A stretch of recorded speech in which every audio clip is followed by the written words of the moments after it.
our focus is to enable Bitcoin for remittances, as we believe like the biggest impact that Bitcoin is going to have in Latin America is for remittances. And for this is like really interesting that people understands what remittances means for the region. In Mexico, for example, it represents the 10% of their GDP, and it's the first source of income of the country with almost $23 billion a year. And at the moment, this people is paying 15 to 20% to companies like Western Union and MoneyGram. And although they advertise in their publicity that is the cheapest way to send money, well, 20%, that's pretty much. And we believe that with Bitcoin, these people can transfer money at a much more lower rate, and they can use this money for education, for food, and to develop themselves and live a little better life. So that's a little bit about what we want to do, how we want to use Bitcoin.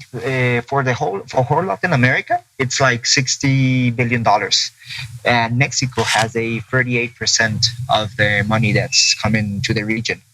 And the other interesting thing is like 99% of Mexican immigrants lives in the United States, but 57% is concentrated in the states of California and Texas.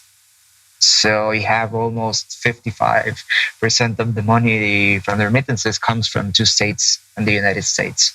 It was December 4th till the 6th. We went to represent Mexico to the Lab 4, which was the innovation forum of the countries that belong to the Alliance of the Pacific. That this is Chile, it's Colombia, it's Peru, and it's Mexico. And they are doing a commercial alliances, and they sent like the top 5 startups to represent each country. And we were sent to represent Mexico with MexDT. And we had a pitch session, and we were talking with several officials of the Chilean government, which I found like they were really interesting and wanted to know more about what's happening in Bitcoin. They were pretty open.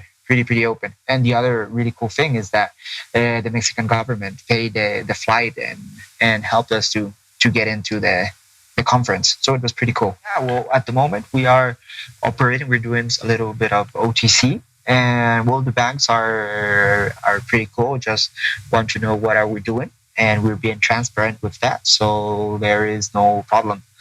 So I think in that aspect at the moment, it's pretty new. So the position at the moment, they don't have no position because, well, they don't basically know pretty much what it is. I think that when we get volume, we're just going to go into much more deeper conversations.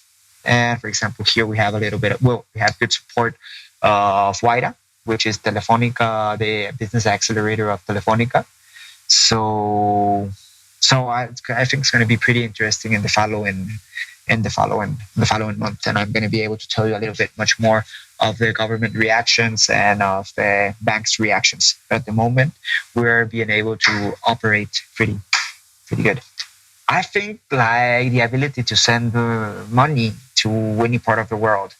I've lived in several countries, and always receiving or sending money has been a pain. I have to wait 3 days. They take a huge percentage of commission, and with this, that doesn't happen. So it's like I have the power to send money, and that's really powerful. It's like I felt robbed each time that I have to send money through a bank. They charge me a stupidity and commissions, and they take a lot of time. And with Bitcoin, that doesn't happen. So I have the power in my hands. So I think that's amazing.